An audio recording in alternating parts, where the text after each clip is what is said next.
this is my pad here. I tend to use, when I'm doing drawings like this, I tend to use one of those sort of retractable pencils, but the very thin lead, because I just find them very equivalent to pens when I'm working with them. But I'm not going to do lots of shading or toning on this. I want to just sort of try and get the shape of the toad and his sort of just his sort of form in before I get into too much detail.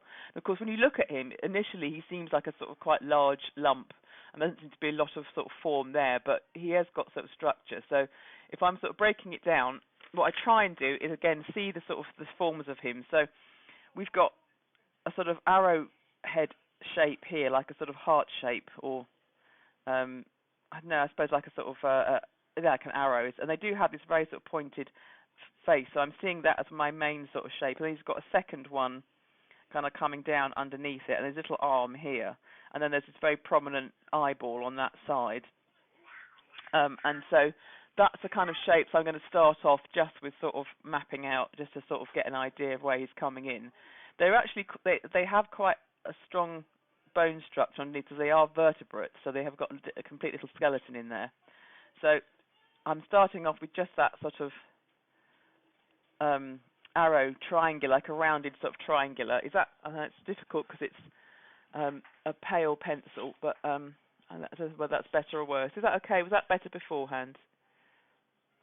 Okay, right. So we've got that sort of there. And there's quite a big cheek area sort of here that I can identify, and then he's got a strong sort of eyebrow ridge up there, and of course he's very big, prominent eye on that side, and then prominent on there. So we've got his sort of eyes in.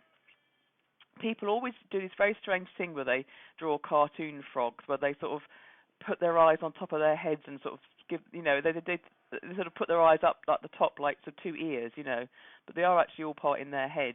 But there's a very strong sort of cartoon tradition with toads that when you actually look at them, frogs and toads, it actually looks nothing like them at all.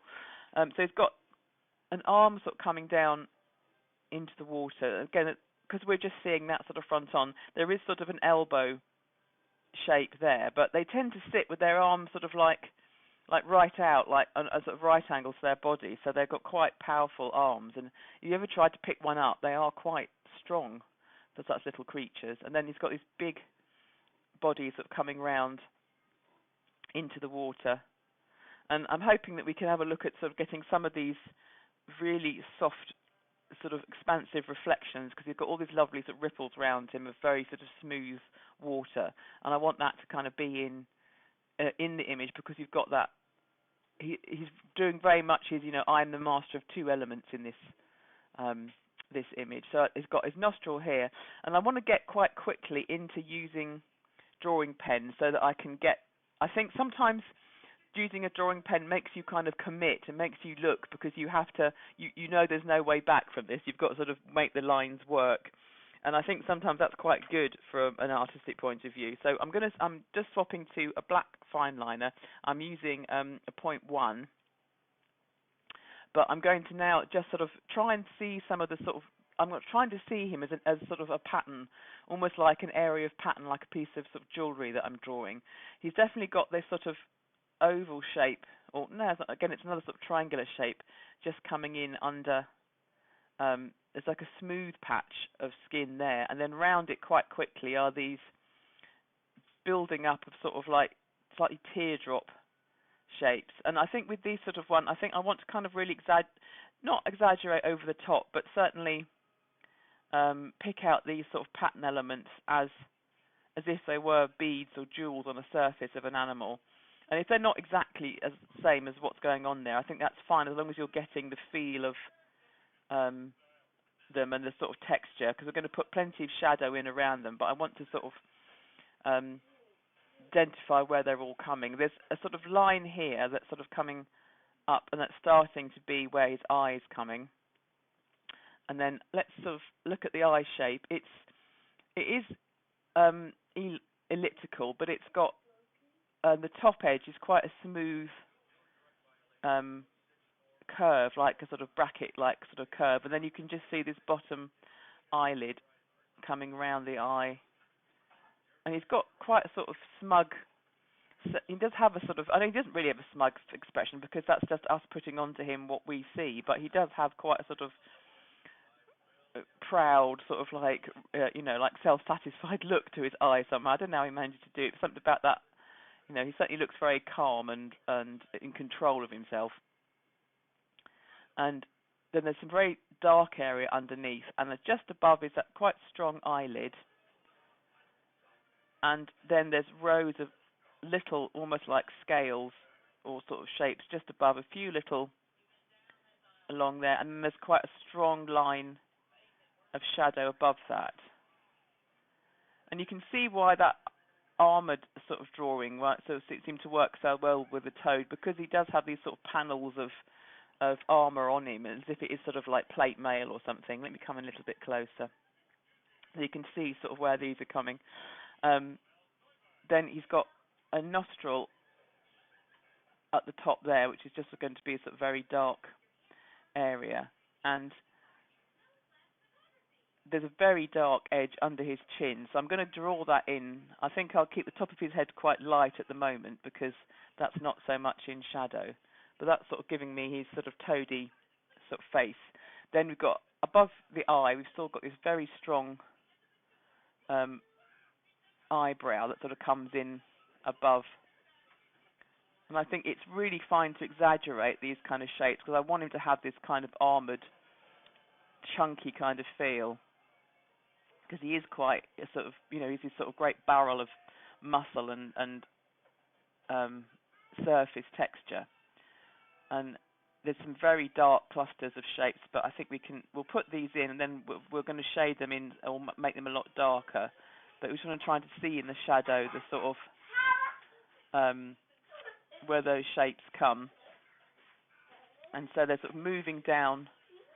And then there's a line, if we look here, there's a line coming down, sort of down towards his leg area, and then you've got these lovely, really strong bumps, sort of, and they are graded in size. So you've got some middle-sized ones, and you've got a slightly larger one, and on that I can see there's like a sort of face of three-dimensional, sort of like little edge of shape, and then underneath that we're back into some small, little tiny sort of scale shapes.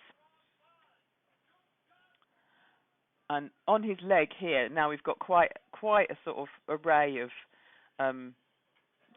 little bumps and reels, and so you can almost see there's almost like a spiral pattern because they kind of come down. So I can almost see a line that, if I bring just a few lines going that way and then some kind of coming across that way, then it gives you these sort of these sort of diamond shapes almost, and that kind of fills in those shapes in sort of like it helps to kind of get them to follow the pattern of his scales and his knobbles coming round there. Unless I don't think you have to sort of think about doing every single one. I think you have to see the pattern that's happening in the toad skin, and then slightly simplify that, maybe slightly exaggerate it, but that kind of gives you the feel of what the animal skin's doing. And bring all that through, and then I've got this big sort of warty area up here. I mean, he's absolutely a warty toad, isn't he? This one, he's sort of got this great big soft area here, and there's like another one kind of, so he becomes like all these shapes mixed up together, or sort of like working together, and there's a very dark patch here. And then down here we've got lots and lots of shadow, so I'm just seeing, so all I'm seeing is just a little top of those edge of his sort of warts where they're just catching the light, and they've got that, there's obviously a lot more going on under the surface, but really I'm just seeing like the little top of some sort of texture. And we're going to put that in quite darkly, so we're just going to indicate where there's some sort of bumps happening. And then up on his head, if we come back up onto his brow, there's a little shadow area kind of around his nose. And then there's a very highlight, just moment of light there. So I just want to put that as going to be shadow. And then we need to get this brow in on the other side. So I'm seeing this sort of line coming through there, and he's got a lovely big wart, you can say a lovely wart, sitting just up there, which I think we want to definitely sort of play up with plenty of shadow around that eventually, just to sort of really get that warty kind of feel in. And let's look at his other eye. So you see the back of it here, and he's got some texture on it there, and coming up around there, and then sort of another quite large wart sort of up here. And there's that, whatever this sort of glandy bit is here, there's a repeat of that on the other side. So we can get that in. And then we come down to the back, and there's this sort of great big crater here on the back with the ball of the sort of wart, and that's going to can have shadow on it and sort of texture. And it's got this nice sort of, it's got a nice outline around it of just pale toad skin that just sort of adds that, almost like a sort of cheetah print, just sort of bringing it down. Of course, all of this is to help camouflage him so that when he's against the mud of the bank and the pondweed, he looks like pondweed and doesn't look like dinner. And then we're getting loads of these, I mean, all down his back here, these fantastic sort of shapes. So just sort of try and see the way that they fall in sort of they're like sort of mushroom caps, or sort of, but I say like jewels. So we'll just, it doesn't matter if they're exactly the same as a photograph, because we're not about that. We're just trying to get in that feeling of seeing these half moon sort of shapes, and we'll go back and add texture, and we'll add some color and things to make them into something a bit more, but we can just give ourselves all these lovely bumps to work with, and you get lost in them a bit. But I think as long as you're trying to sort of find you get an idea of how they work, and then just saying, right, well, I'm going to have my bumps here, and Mr. Toad will forgive me. So like particularly this large one at the back is quite a good one to try and get in, because you've got that dark shadow, and then there's like a line of light which is sort of like ridging kind of around it, and there's another one coming down here, and got to try and think all the time. Eventually we want to make it look as if you could reach out and touch his surface, and you could feel the bumps happening. So we're just outlining them where they are, but we're going to go back in and we're going to use quite strong highlight and shadow to really give them body and structure and make them look really textural. This area down here is still really dark, but it has sort of, you can see sort of vertical lines kind of running through his body as a sort of overarching pattern down this side here. There's a little area of skin here, but we'll just get this leg in next, I think, just to sort of put in the elbow bend. And it'd be nice if this image had his hands in. You can sort of see them under the water, but I don't know if we'll quite get them into it, because they do have quite expressive hands, really, and they do have real sort of finger kind of quality, which I think is probably why they are so anthropomorphic, often used like that, because they use their hands, and they've got real little fingers.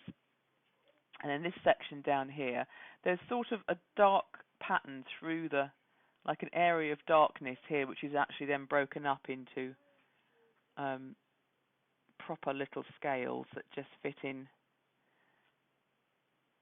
sort of round in there. And so I can put quite a few into that area. They're not just going to be in here, but I'm just sort of seeing that as an area of the dark pattern on him, and it slightly comes across and comes through like that. And then there's some slightly more golden ones on top, and then there's another sort of stripe of quite dark ones coming through on top, and we'll just be aware of that when we come to add some tone and make those a little bit darker than the ones around them to sort of get that. And then because of the softness of the photo, they're slightly softening out here, so I'm going to do them in very lightly. They're going to be much more kind of softened than, much less definition than the ones on the front.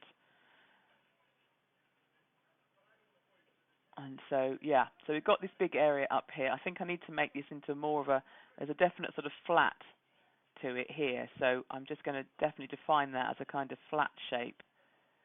And there's some really tiny little bobbles on his skin around there. And then there's a much stronger sort of dark area around there. This bit under his chin is really quite smooth, so we want to keep that. I don't want to put too many lines on that because at the moment it's really quite smooth, and we want that contrast because you need to have the contrast to sort of show between the two surfaces that we're trying to describe. I'm now back looking at his back, and I'm just thinking, right, there's a light area here around the sort of wartiness, which really helps to make it stand out. So if you want to make something look lighter, it's always that thing of like do some little darkness around it, and it just helps to pop it out. So just by doing some light, I'm not really trying to draw the highlight, I'm trying to draw the texture up to it, which will make hopefully that bit stand out a bit more. And again, around this sort of one here, in the same way, I want to now get some texture, just some little lines and marks underneath that line, so this becomes brighter and it sort of starts to shine out a bit, and I can get some more texture up in there. And there's really so much to get involved in. It's lovely. That's why they're so lovely to draw. Now we've got this area here where the water sort of comes in, and you get that very different sort of surface of, because it's actually, you can see, you know, the meniscus, as they say, of the water, where it's the surface is slightly clinging to him. I'm not quite sure how we're going to tackle that yet, so I'm going to leave that for the moment. We'll work up to it gradually because it's quite tricky. But there is then this very dark area of shadow. So I think we can see that almost as if it's a negative space is a piece of the drawing. And I think it's quite important to get that in, to get that sort of coming in and round.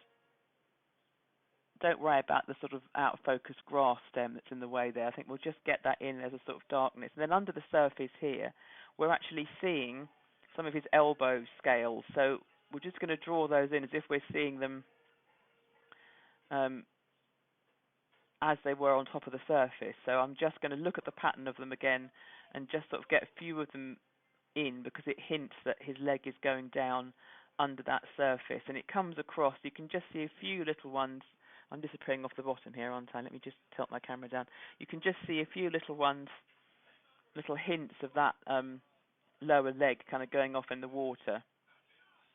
I think that's quite important to get that in. If we come looking back at this sort of shadow, just see it as if it's part of the creature, almost as it's part of the shape, and bring it round. And we're going to make this, it's going to eventually be quite dark. And so are these lines here, because it goes up into a line that sort of curls round. And, you know, it's really tricky at this point to, you have to just see it as if it was a piece of fabric and this was a pattern printed on the fabric, and don't question. And this is the really hard bit, is not questioning what it's doing. It's really difficult to turn off your brain and just draw what you're actually seeing, because your brain wants to get in and ask you, what's that? What is that doing? How is that working? You know, it doesn't understand it, so it's questioning it. But if you just try and see it as if it's almost an extension of the toad and just part of it, and you're just drawing it as a pattern, we'll give it a different treatment in the line work and the colour that we use. And so it will make sense, but this is always a difficult bit about, the most difficult thing about drawing is drawing what is there and what your brain, rather than what your brain thinks ought to be there. Because your brain has probably a memory of a toad, even if it's only a picture from a book. And your brain's being really helpful right now and trying to put that image in front of you and saying, well, no, toads don't look like that, they do this. And it's that battle between drawing, just trying to see what is there, and trying to battle with your mind telling you how things should be, that is where people get stuck on a lot of image making. And it's not just me that thinks that. I was actually walking to school to pick up my son and had the radio on my headphones, and there was a little program on Radio 4 where they were saying exactly this. That this is the big battle people have with learning to draw, or learning to make images, is to sort of actually see what's in front of them and not be constantly bombarded by the memory of what they think ought to be there. Which is why when you listen to music or you give your conscious brain something else to think about, things tend to go a bit better because it shuts it up and stops it interfering. You've got to think of it as like your nagging backseat passenger. Right, so I'm just seeing that at the moment. It looks at the moment as if the toad has got, like, whiskers or a moustache, but I'm not going to worry about that. I'm just going to see that that's being there. There is, like, quite a strong reed coming under the surface of the water, and what's quite nice about it is that where it hits the shadow, you see it darker, and then it continues on into the rest of the water as a sort of lighter colour. And I think just put that in, and later we'll use that to, again, help establish the surface as being different. There's another one above it as well that comes under his chin. So we put a couple in, then where we can use both of them, and they're going to be doing a similar thing. And again, another thing that we're trying to do with drawing the whole time is we can't draw, or it's very difficult to draw every single millimetre of the image as it is. So what we're doing a lot of the time is saying to our viewer, this mark means this, okay? So let's all agree that when I do this, I'm drawing toad skin, and when I'm doing this mark, I'm doing water. And, we're making a kind of a language up between us and our viewer. So once the viewer gets that, oh yeah, these things aren't actually growing out of the toad, they're part of the background because you treat them in a certain way, then that starts to help them make sense. It's called having a visual language, really. It's a bit like, coming to an understanding that, D stands for dog. Right, so I'm going to there's a lot of shadow in kind of here, and I'm thinking now about how we're going to progress him and how we're going to get him going. So I'm going to go for a thicker pen. So I want to get some of the darker areas in. I'm looking for my brush pen, which has a habit of hiding every time I want to use him. And it's doing so today. It's really disappeared. Ah, there you are. Look, you're hiding behind all the fine liners. Right. So I want to get some of the quite bold shadows in, or the very dark areas into the toad now, to kind of, again, really fix where that shadow's coming. Use the biggest pen that you've got. If you haven't got a brush pen like this one, a lot of packs do come with little brush pens. You might want to use a little bit of black ink and a fine brush, or some black paint, watercolor paint, or you can always just use cross-hatching and shading to kind of bring him in. But the first thing I want to do is get that eye in really dark, because there's no reflection at all in that eye. It's just this very dark shape. And it's one of the darkest things we can see in the picture, and it's really it'll really help to get his face in and get that, and start to locate the features of him. So I can just get that in completely as a shape. So there's his eye coming in really dark, and then underneath that section is almost as much dark, but there's that little bright, really important bright lower lid, just to sort of leave that. So I just want to get another line in under there, but just keeping it really, really making sure that bottom eyelid stays lovely and bright, because I want to see that.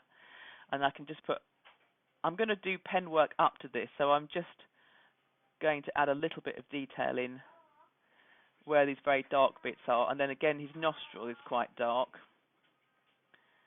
So then looking back down here, we're coming down to this area here. So I've got a lot of darkness here, but there's just a hint of that texture. So I'm going to use my brush, following the marks that I've already done as the little scales. I'm just going to go in between them and get that sort of cobbling. That's kind of a word. They look like cobbles, don't they? Like sort of stones kind of just come in. So let's make that quite dark. Let's be bold.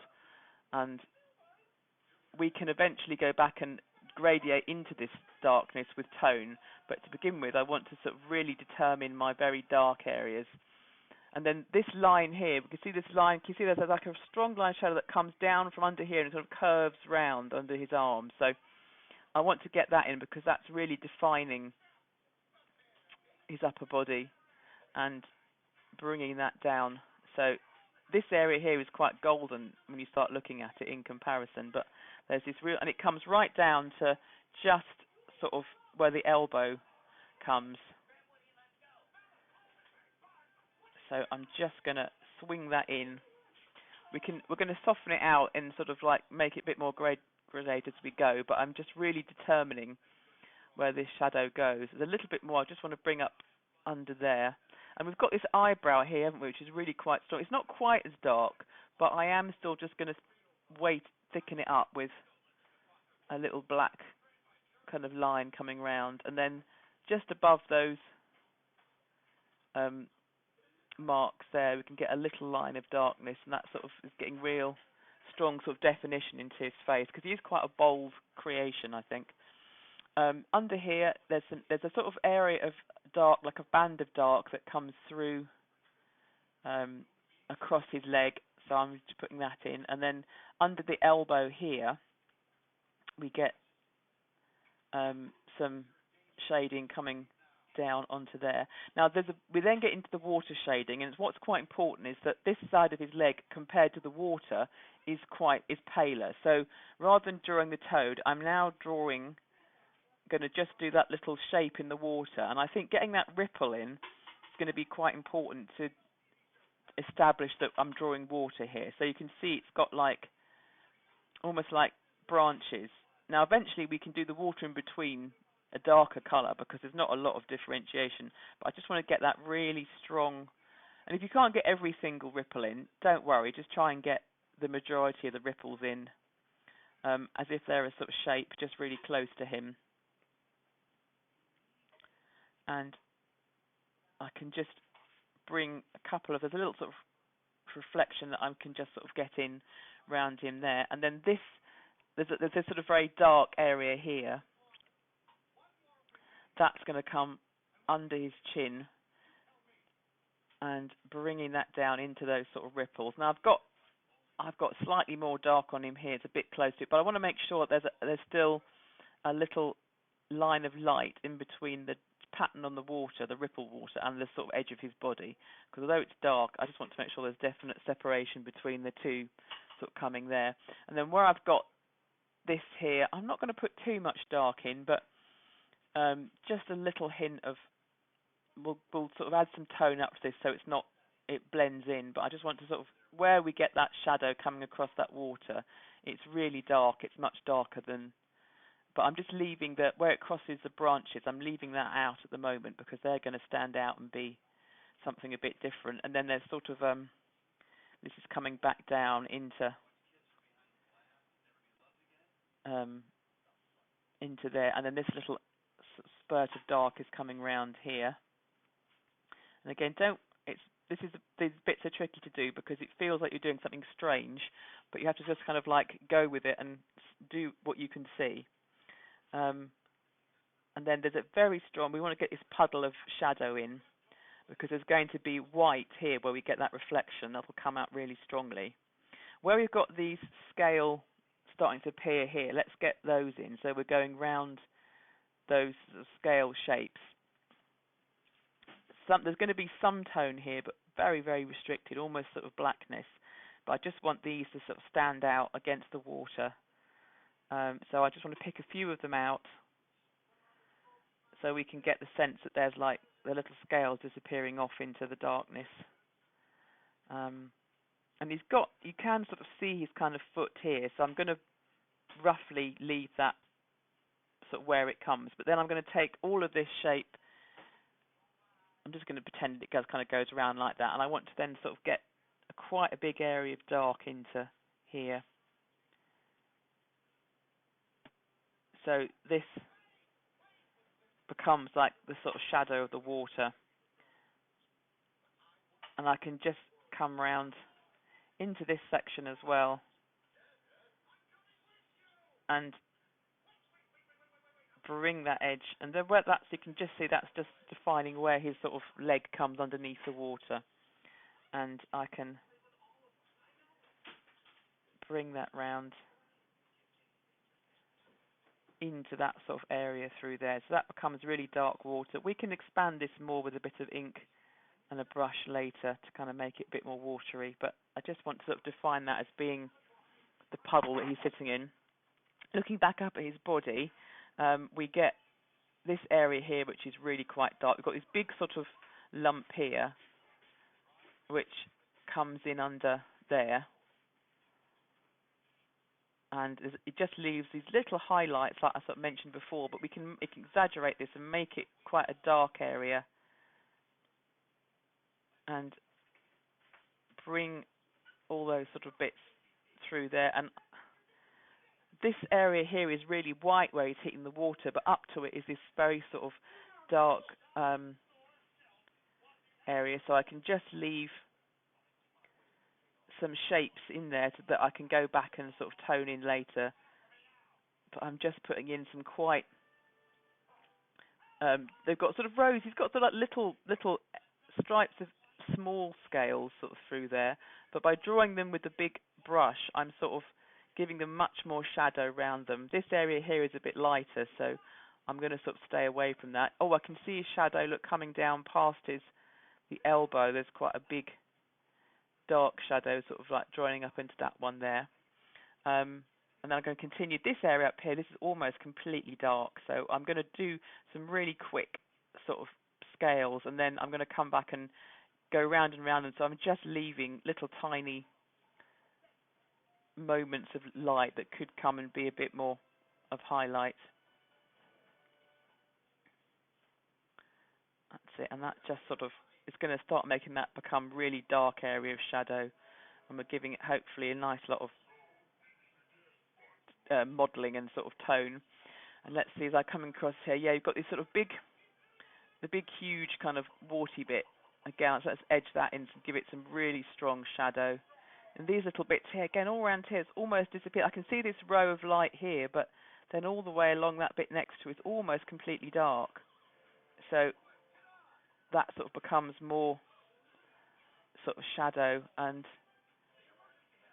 round here there's sort of a shadow just in that sort of section. And again, I've got this sort of row. I can see this sort of large one here starts to have a bit of tone sort of around that bottom edge, but again, still here, I'm only seeing the tops of the knobbles. And I can keep all that being quite sort of dark and sort of abstract. And I want to get more tone, so I can put a big slice of shadow down there. That's it. And just sort of like getting quite a lot of dark under here. And if you feel like you're getting lost at any point, just sort of take a step back and just see if you can sort of squint a bit and see if the shape of him is sort of coming there in the shadow.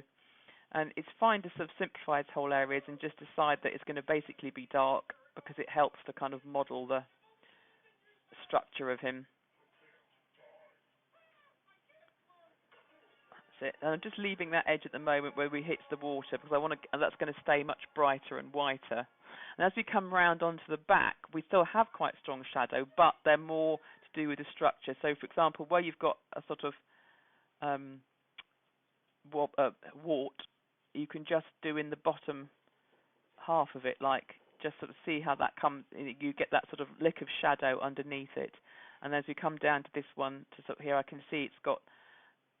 If I don't want to get it all dark, I can start doing some line work where it's sort of coming up, and the line is just sort of petering out towards it. We'll come back and we'll use a thinner pen to blend those areas in. And let's build up some surface around here. Again, see those sort of dark shapes, just exaggerate those outlines, and it starts to give him a bit more sort of form. And just you can just put a lick of shadow in underneath at the bottom of them, so they start to really stand out and be quite bold. And if you give it that sort of curled or sort of like C-shaped edge, it just starts to make it pop out as kind of texture. Right, so we've got this sort of area in here. This sort of big one here has some shadow underneath it, but it's not getting too dark. So I can use some areas of like shadow just to sort of, I'm doing like splodges, like sort of a cow print of shadow kind of underneath that. It's a bit like doing dots, but I'm using quite bold shapes coming through just to sort of break that up. So we're sort of like, we've got the shadow in there, but we're going to sort of later divide that up a bit so it's not so spotty looking. There's this really strong shadow under his chin, and I'm just going to use that line. I'm going to blend it a bit better, a bit more, but I'm just going to get that line of shadow in underneath his chin, so it's starting to kind of pop out and sort of be a bit more obvious. Thinking about his leg down this side, it's slightly getting lost into the water. So I'm just, although I've got this sort of light and dark, I'm going to put it in, but I want to really think about the shapes of the scales. So I'm not just colouring areas, I'm again drawing in sort of scale shapes, and by using the thicker line it makes them darker, it brings them shadow, but hopefully it doesn't lose too much texture. And again, on this sort of, there was this area of darkness, wasn't there, on his sort of elbow, so again I can do draw in round my scales, and that's just making them, putting the darkness into the pattern, but not losing the definition, hopefully, of where he goes into the water. Right, so now, again, stepping back, having a quick look, I'm now seeing that we want to get some shading into these sort of areas. I can put a little bit with my brush pen, but I'm going to go back to a finer pen. I'm just going to get, there's quite a sort of dark bit underneath that area of that sort of, and then this can come a bit sort of darker and softer. And again, you're just really seeing those points of light at the top of those scales, but the texture is sort of all there. This one here on his head, that's got, again, some dark shadow, but just a sort of like an outline round it. And this sort of almost like Y-shaped piece up there just has a little bit of shadow, and that's how we see it. We see it just by where the light and the shade is sort of giving it texture. And there's a bit underneath the brow and sort of coming round. And this area, this little wart at the top here, that's casting quite a strong shadow. And this sort of bit up the top, it's got shadow along the line there. And then this big one, you can see, if you look at it, it's got like a sort of a bit of shadow around that top edge, and then that comes down. Remember, we looked at that sort of line where it's getting quite a lot of light and it's quite bright in comparison, so we leave that bright, but then we can put the shadow into that sort of bottom area, and the shadow has a sort of curve to it, the edge of it, so that sort of helps to make it look like a sort of shadow. Oh, here comes Jean. Hello. We'll let her in. So again, hello, Jean. I'm so sorry. Did you forget it was early this week? Oh no, I did send. Oh dear, I did send it. I'm so glad you got in. I am recording this, so you will be able to catch up. I don't know if you want. Obviously, we're doing a Mr. Toad today. So we've been using fine liner and we're using a thick pen now just to kind of really get. So did you get the pictures through?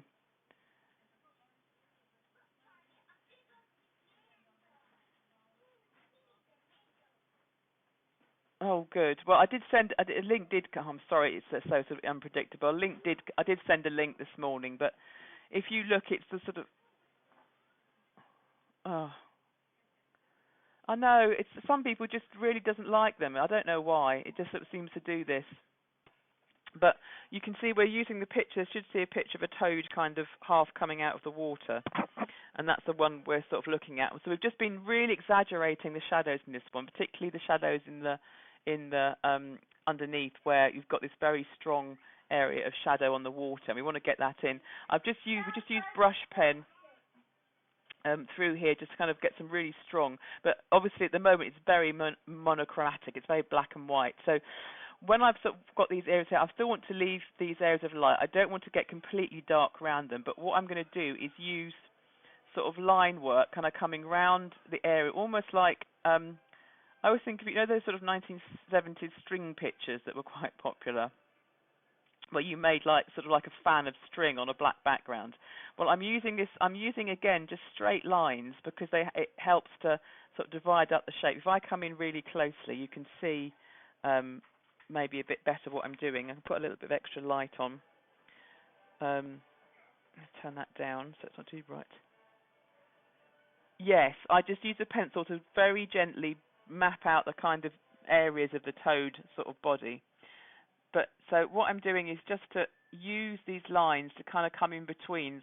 So I'm not actually drawing the shape, as it were. I'm kind of isolating the shape, leaving the white, but sort of fencing it off with line work. Does that make sense? So I'm sort of using the straight lines. I'm actually not sort of trying to do straight away draw the shape of the warts of the toad, but I'm kind of cross-hatching, going across, bisecting the space over and over again. And that's using, it's sort of putting these lines in. So I'm aware of the shape I'm trying to leave, really. I'm almost trying to, if you imagine like arranging sticks to leave a space in the middle, that's kind of what I'm doing. But by doing that, it's not just leaving the areas of highlight, it's also adding this very sort of complicated texture. So it's adding that real sense of the wrinkliness and the wartiness of the toad. So where I want to get shadow onto the wall, I'm still using a straight line, but by overlapping them like that, it's giving it a kind of curved feel by leaving an area of white behind. So as I get close to the dark areas, I do more and more lines on top of each other, and then that blends it into that sort of tonal area. As I come away from that, I can do less lines to create that sort of feel of tone, because it seems so basic, but it's actually not really. But you can express it in very basic terms, and so the more lines I do, the darker I'm going to get, because I'm putting more pen on the paper. So like here, where I've got this round one here, I don't want it to be quite a stark spot like that. I want this shadow to be dark, but I want to blend it in. I just start doing some lines and crossing them over, and the more I cross it, where they sort of meet that dark area, I just then do more of them to cross them over and move them round. And again, in between, I can just build it, and that's sort of how we get the sort of shading effect. So that as we sort of pull back from it, you can see that starts to blend the shapes in, so the shadow isn't quite as hard, and it's not all shadow. So again, if I want to put a bit of extra on there, I can do some lines just to indicate where I want, and then just sort of cross them over again. And then if that needs to get darker, I can add more lines. It's sort of like, I always think of it as slightly like reverse sculpting. So if you look at the eye section here, because you're kind of, instead of revealing things, you're kind of covering up, but slowly. So like here, if I want to I don't want this to be quite as dark as the rest of it. So this area is going to be dark. So I can sort of say, right, I definitely want that to be dark, and then I can put some more lines through there because I want it to have some darkness. But I'm going to keep overlapping them and building them up. And by using the lines, it's all talking about texture. It's an exaggerated texture, but it's still definitely saying this toad is textured and wrinkly. It's not as smooth. If I was trying to do something really smooth, like an egg, I would probably, I would probably almost do something like dotting, like pointillism, to try and get that tone in without putting too much texture in. But with this toad, I'm sort of thinking about, well, okay, so I want to build up my shadow, and I can build up gradually by adding all these lines. And as I'm adding the lines, it's giving it a sort of a texture, a structure that is appropriate for the animal that I'm drawing, if you see what I mean. Because it's like speaking about its surface and its wartiness, general wartiness. This area here is quite smooth, so what I can do to begin with is just use my line work just to put some quite spaced out lines, which obviously makes it lighter, and then I can look and see, yeah, there's some sort of like toadiness coming in through here. There's a slightly darker shadow at the top, and it leaves a little area of pale at the top.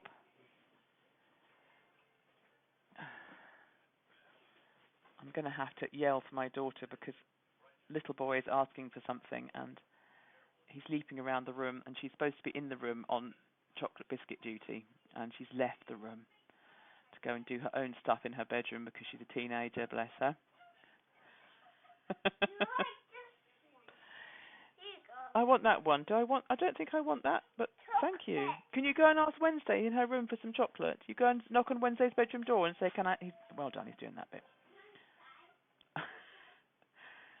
Yes, complete bribery and corruption, I'm afraid. It's terrible parenting. But it's the holidays, and it's Easter, so it's all about the chocolate at the moment, isn't it?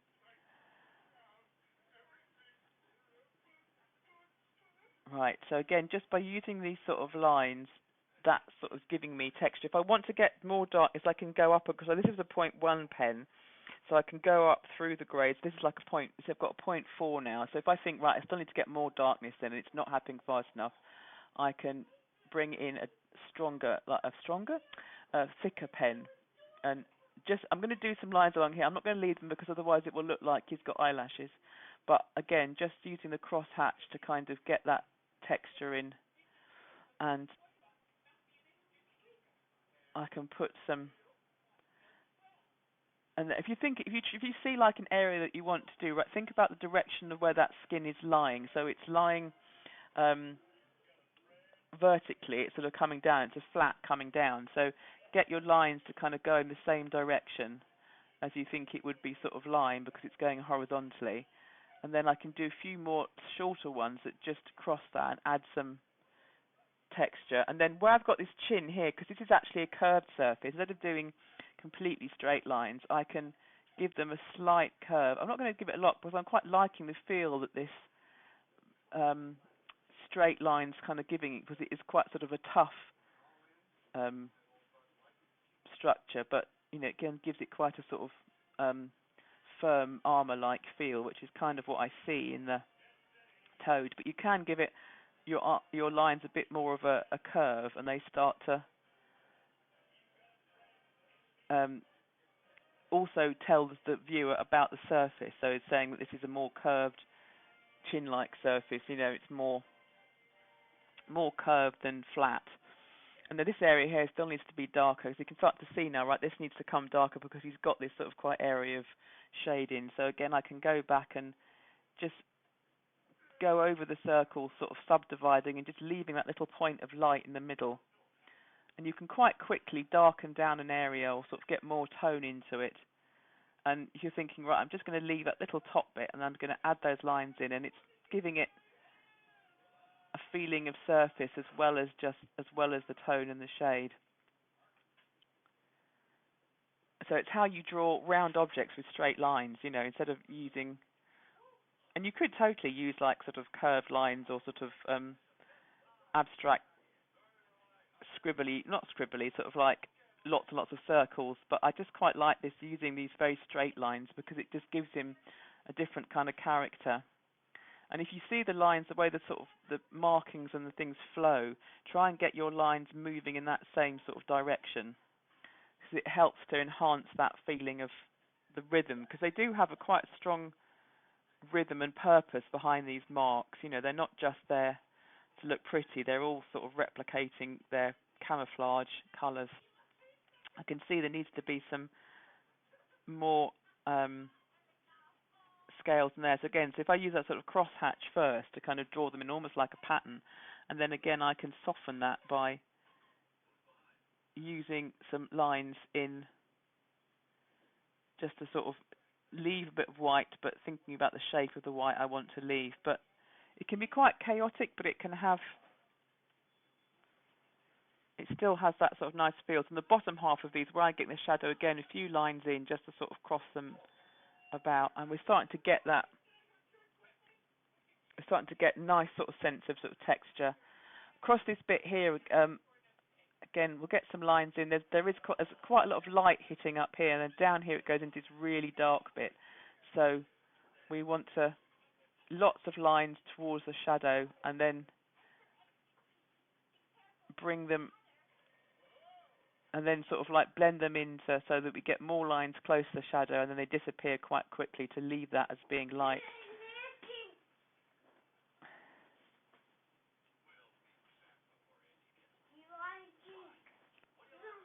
What, you have to go and ask Wednesday for a drink as well now, don't you?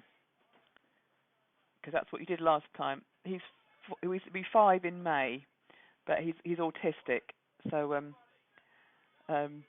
he does speak quite well, but he does things like, he says, instead of saying I want a drink, he says you want a drink. I don't know whether it's sort of saying, well, if you want a drink, I'll have one too, while you're making.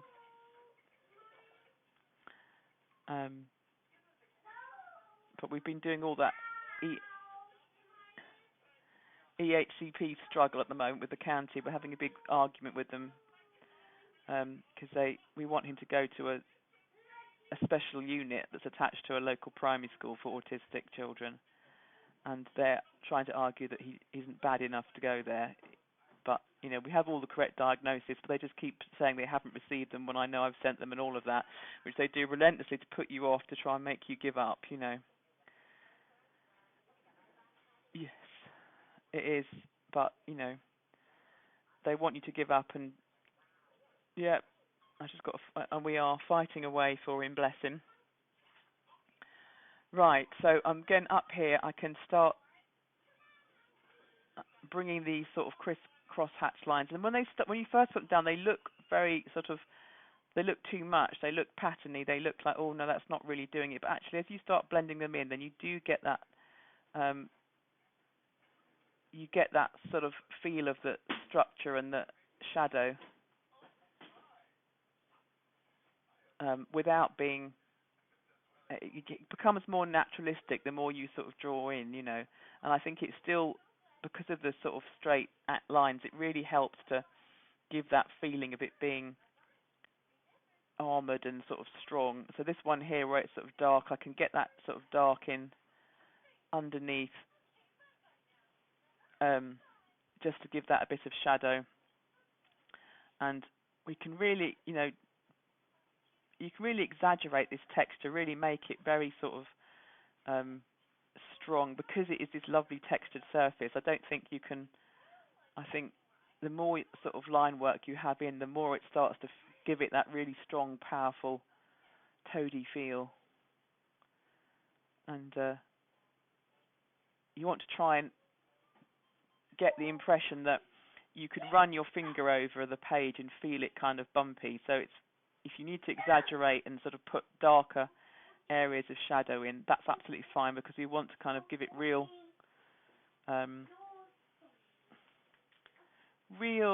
surface and quality, and and the more lines that we have, the more texture it sort of builds up. So down here, I'm moving down into this sort of section where there's more, so I can get lots of lines in to really define that and start. I think of it almost like basket weaving. I'm sort of thinking that I'm almost like weaving these lines in by sort of crisscrossing, and that's kind of building a structure, and that's getting a structure in place that's going to be my tone. So I can where I get more. It's just always just thinking where I want to get darker, just more lines, moving in, and there's all sorts of different marks you can make for different sort of surfaces, but I think this and sort of this sort of wartiness and the tree, this looks like sort of tree trunk, and that's another really sort of good one. So I don't want to be too. Sometimes you see pen and ink drawings which can be really beautiful, but they have this very, very controlled, precise direction to the line work. So they might do everything vertically or everything horizontal, and that, for the right image, it's perfect, it's beautiful. But I think for the toad, I think I don't want to have too strong. I want to take my direction off the direction of his scales. So, I want to see these lines crisscrossing from different angles. It kind of just gives you that more sort of random, natural feel. Because we're not drawing a building, we're drawing a toad. Right. So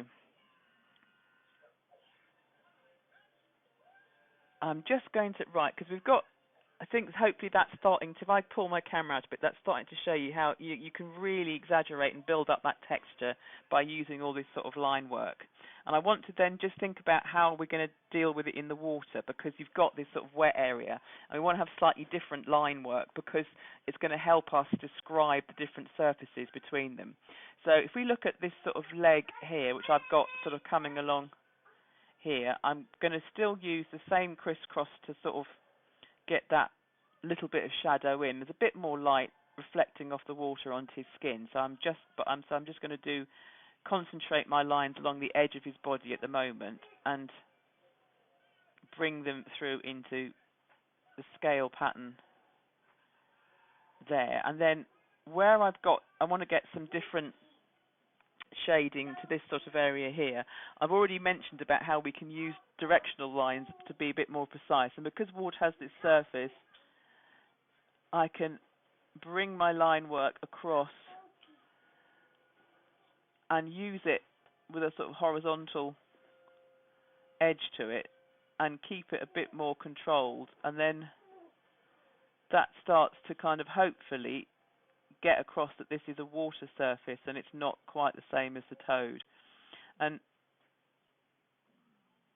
I can bring, there's a little, when you see that shadow there, we need to get that edge darker to where it's sort of coming off that shadow. And then there's a little tiny light. And then if I come in with a lighter, the thinner pen, and I want to keep the direction going the same. So I want to still use that horizontal direction. I'm going to still build it up, but by using the lighter pen, it's going to always, the thinner pen, sorry, it's always going to give me a lighter line, which is going to have that feeling of it being not in the shadow area. And then the reed comes up and it sort of almost disappears off, and then there's a shadow underneath that reed, which I want to get in across the board. So that's going to come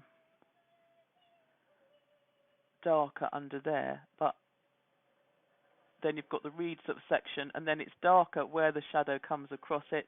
So then I need to make the shadow either side darker again. And then when I come down this one here, it's got to be very dark. I keep wanting to say under its chin. It's a piece of reed going underwater, but underneath the reed, that bit's got to be quite dark. It's darker where it goes across, it's crossed by the shadow. And then it's lighter again, but it's still, the shadow underneath the reed needs to continue along here, but it's a lighter shadow because it's not got the shadow of the water under it. And obviously this is going to take time, but if you use these different sort of lines, instead of using the very crisscross line, we're using a line with a definite horizontal, parallel horizontals coming across. You could totally have done it with verticals, it's just whichever, but it's just by using that slightly different quality of line, it helps to identify this as a different surface from the toad.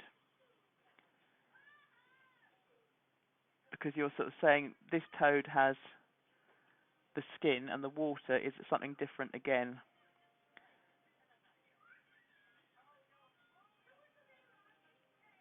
And then when you've got the lighter pen, finer pen, it can't make such a strong line on the surface. So if you need to do a lighter bit, if you use that line, it automatically is going to give you a difference in tone. So that when you use the thicker pen on that shadow coming all the way across, it's automatically giving you a sense of greater depth as we come through. So that should hopefully be giving us, so if we come down here, we can blend. I'm not totally blocking up, let me just tilt my camera. So when we come down here, when we're going into that very dark shadow, we do horizontal lines that are almost touching, we really pack them in close together so that as they come up, you get that tonal blend and you get the sense of gradation, but still by using the thicker pen, it gives you automatically more shadow.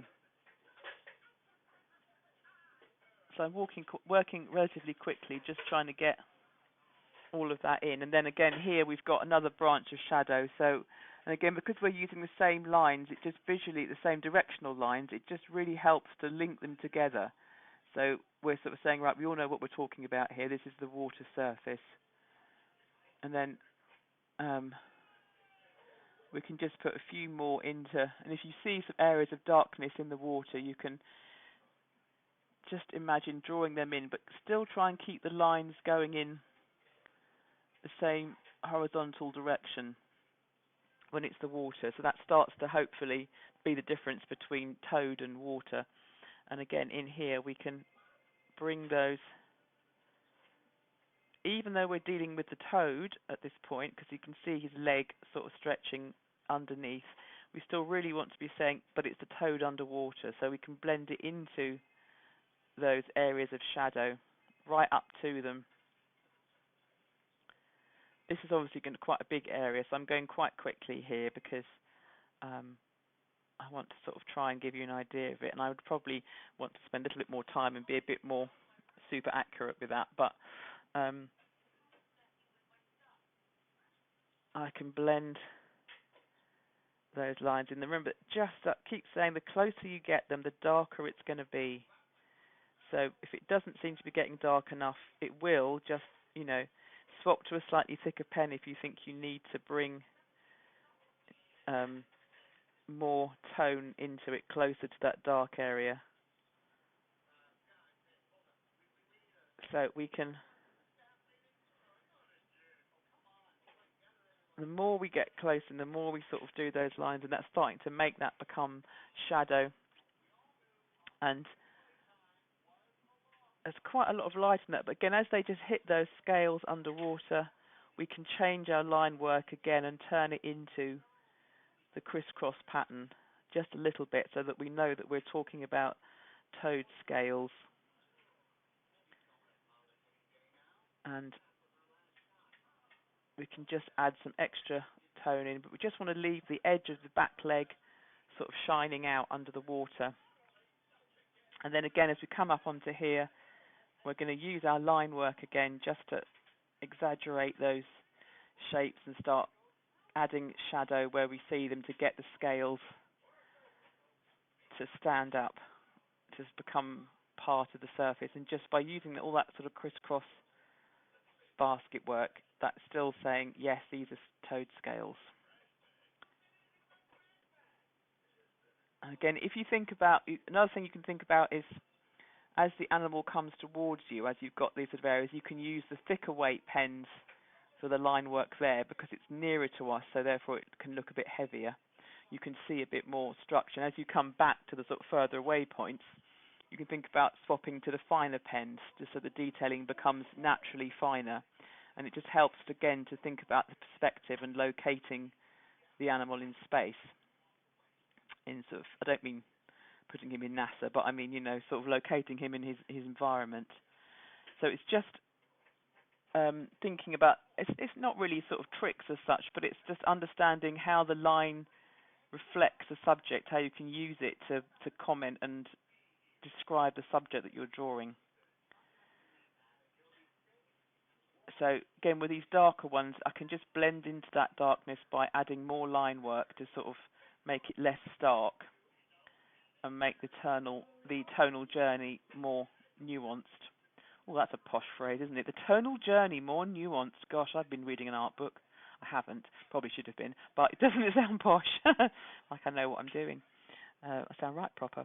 Right, so again, I can just keep building up. And where you can, if you're not sure where to sort of put tone in, initially exaggerate it. So if you think there's an area that needs to have highlight, leave it really white and kind of work up to it slowly, because you can always add more line. It's just quite hard to take it away. It's like cutting your hair. You can cut it, but you can't make it grow. Does it? So go slowly and sort of. But if you think that this area here needs to be quite light, you can just very gently. And again, you can swap. If you're not sure how to take it, swap onto your thinner pen and just do your marks in the thinner pen on the areas you want them to be lighter, and then they're going to be less dominant, and it will automatically give you that extra light where you think you might need it. And then you can swap back to a thicker pen. So you've got this thicker area here, so we can swap back to that thicker pen and build those line work up. And it's almost like, it's like reverse sculpting in a way, as I think I said earlier. You'll sort of keep checking the whole sort of balance of the animal, thinking, well, does this bit need to get darker?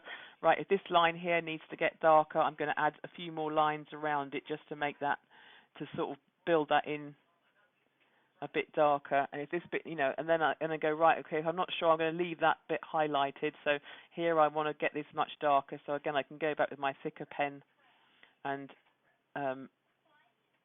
subdivide all those light points, so that I'm dividing each time I think I want to get darker, I'm putting some more lines on it and just sort of dividing them up. And then where I want it to be lighter, I can leave that. And where I've got this sort of water, this sort of meniscus of water here, I'm going to use some very directional lines just to add some, and here I'm using much softer sort of swirly kind of lines to sort of just get that feeling of where the water is just breaking over the animal's leg. So I can just say, again, this is a different surface. I can just put some little hints of the texture in, but keep my line work quite sort of smooth. Bring this shadow in around so it becomes really dark. And just bring that sort of, it's quite fun just trying to see how you can capture that. And then if I'm coming onto these scales here, right, I'm thinking, right, okay, so I need to get some, again, more crotch hatching into those, just to darken them down and get more structure into them. So yeah, that's one there. I think I need to, just want to leave a little bit of white to be my highlight, but then I'm going to start subdividing and sort of munching away all that sort of. I've got another little shadow line, look here, that comes round. Oh, I think I've gone off the page. Let me just turn that round. I've got another sort of shadow line that's coming round in the water, and I can almost just sort of draw that on like a ripple, and that starts to, again, help to make that look like darkness. I'm going to have to get some more shadow into what's happening down here, because this is sort of needs still to become darker. There is, like, I think, a bit of toad body appearing in that sort of puddle of shadow there, so I can do some line work in there just to kind of indicate that they've got sort of, he's got scales underneath, and I think I could almost take all of this area here quite dark, so that it becomes like a real sort of pool of shadow that he's sitting in.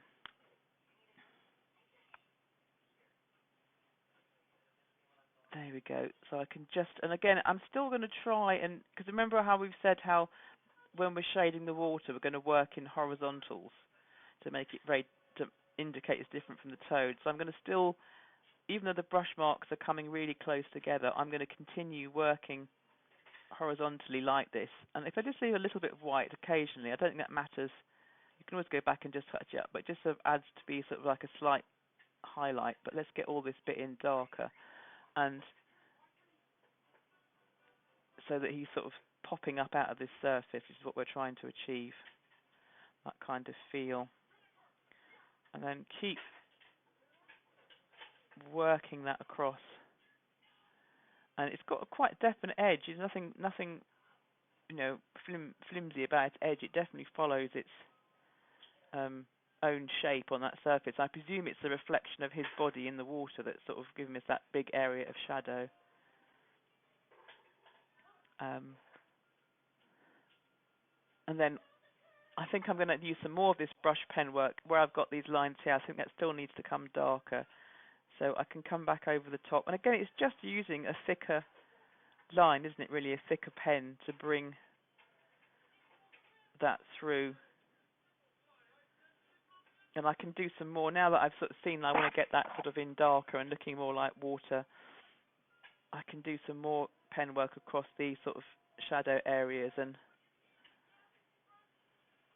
you can actually see, I think, his second foot coming about here, which I'm not going to put in because I'm not going to have time, but you could spend some time just sort of picking that out and seeing how that translates across both sort of areas to kind of locate his froggy feet or toady feet underneath the water. And right, that's getting, so we should be seeing that we are getting that sort of differentiation. We can definitely see that he's coming out of the water, and there's this sort of indication of his leg going under the water, so that we know that's what's sort of happening there. Up here, there's area for some more texture, I think. I think that's sort of just loads of it, just going to be absolutely lovely. There's almost like, you can see almost like outlines, sort of lines of, like delineating areas of sort of stripes almost through where those sort of marks cluster into, which is quite interesting to sort of pull out. Like it's almost, it does start to really look like plates of armor. I'm clearly seeing my toad as a little amphibious warrior kind of in the water. So I can just keep on adding. And if you keep, you know, it's like, it's fun, it's drawing round things with straight lines, you know, because you crisscross the straight lines until you're leaving a softened circular shape in between them. And I can, and where we've got this sort of area building up to that, it can just be sort of crisscross lines Just trying to see some of the direction that his skin is going in, so we can build those up. And then let's have a look at just before we have to stop, Tim, where you've got these sort of areas of more highlight and sort of and we can just pick out some of the shapes that you've got going on that are almost like sort of little triangular shapes in that sort of surface. On the back of his eye there, we're getting a strong shape, but again, just keep doing your outlines, but outlining it with these sort of modelling shapes. And there's like a sort of square shape on the back there, which we can sort of see, and then with a highlight in it, and then again, let that sort of get that sort of warty surface,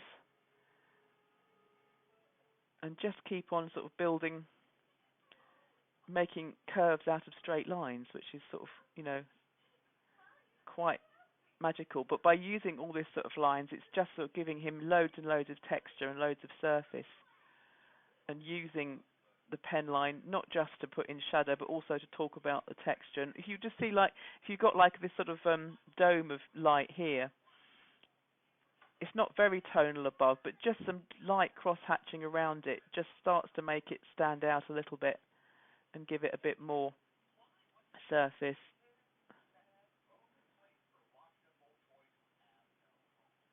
And then so we can just sort of build. And where you've got the dark lines, again, you just want to put loads of small lines building up on them so that they don't become too simplified. Just add some extra texture and sort of grades that tonal in, so it becomes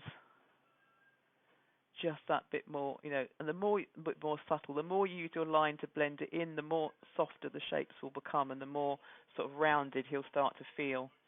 I think if you and every now and again just sort of step back and say, right, okay, so where are the areas of light and dark? Do I need to add some more? I think I need to add some more in around that sort of face area, around his eye, kind of up around the nostril, because there's quite sort of it's almost like a sort of shelf under his eye where it sort of come down, so I can bring my lines out and slight sort of fan just to sort of get that feeling. This this area here I think could do with being a little bit darker, because this is sort of, there is some shadow here, but it's just sort of endlessly just stopping and saying, right, where do I need to get darker? Where do I need more tone? I think up around the side of his eye here we can have a little bit more, and all those sort of layers round here, and that sort of echo of the muscle kind of round. And I can just keep on. This area here I think needs to get a bit darker, where I've got that sort of cross hatching in, and I can put some line in again with a curve to it, just to give that more surface. And then I can, underneath here, there's a definite more darkness, so I can just put in some more cross-hatch lines. If you use a fine pen, it's much easier to control how dark you go. So once you've got some area, and you can just sort of cross-hatch on top and keep going, and you'll build up the tone gradually. You won't just be going in too dark. If you're worried that you're going to lose some of the subtlety that you've got going on, you can sort of, if you use the finer pens on top, it's much easier. It's almost like using a pencil shade. It becomes as subtle as that, because you can just keep on building the surfaces up, getting them darker and darker, but without running the risk of going too dark. And almost once you've got this in, you can sort of do that thing where you sort of half squint your eyes and determine where the areas of shadow are, and then just sort of do some line work over the top, just to take the edge off some of the white points that you've got then, to make them darker, really. And you can be as subtle in pen work, I think, with pencil, with sort of skill. And it doesn't have to take, like, I I expect I'm on a lot of pen artist kind of websites, and there are people that put drawings up that take them 72 hours. I think, gosh, I didn't spend that long on a drawing. I haven't got time. So I'm working quite quickly. You can still build up tone really quite quickly, because your hand is just very busily just moving, and hopefully you get into that stage where you're not really thinking about the lines that you're making. You're just kind of saying, right, this needs to go darker, so I'm going to shade that in. And you're confident with that crisscrossing pattern will give you a shading effect, but will also give you texture. See, I think these little ones here just need to knock back because that one needs to stand out more. So if you've got a place where you think that I need to make this lump more prominent, then the other lumps around it have got to have more tone added to them to bring them back and to put them into more shadow. It's just a constant back and forth kind of playing between shadow and light. And if you think, right, this needs some more work, then it might be right, dark, might need to go right. I need to go up to a thicker pen and go a bit faster when you're more confident that you know that bit needs to be darker. And this area here, yeah, I think that needs to come a bit darker too, so I can build some crisscrossing, keep it quite random because it's an animal, it's not a building. It's, the line to be quite random is more appropriate on this sort of surface.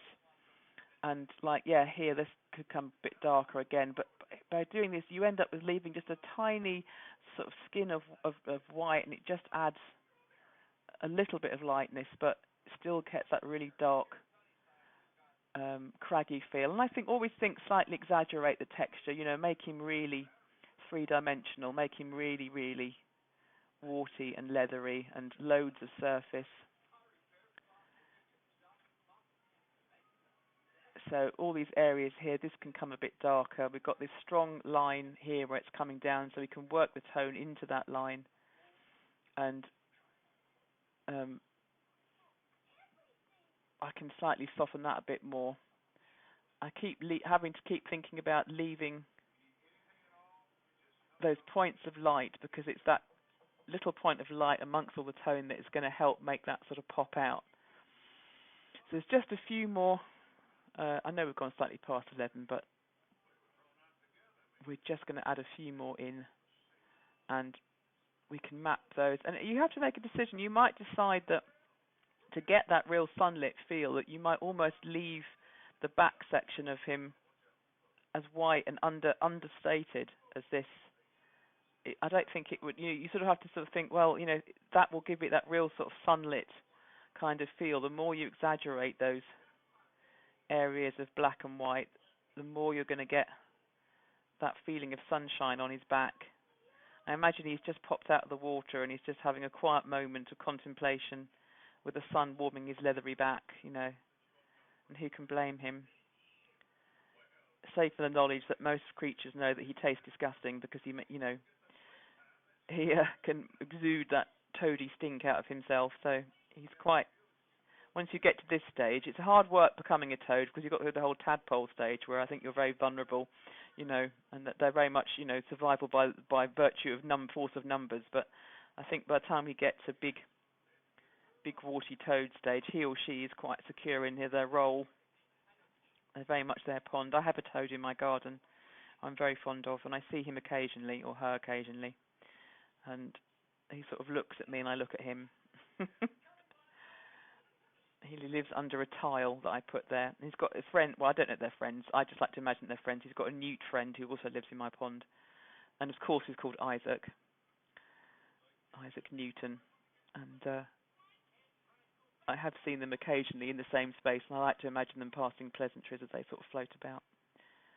The fish don't seem to bother them, so that's quite good. One of the best things you can do for wildlife is have a pond in your garden, as I'm sure you know.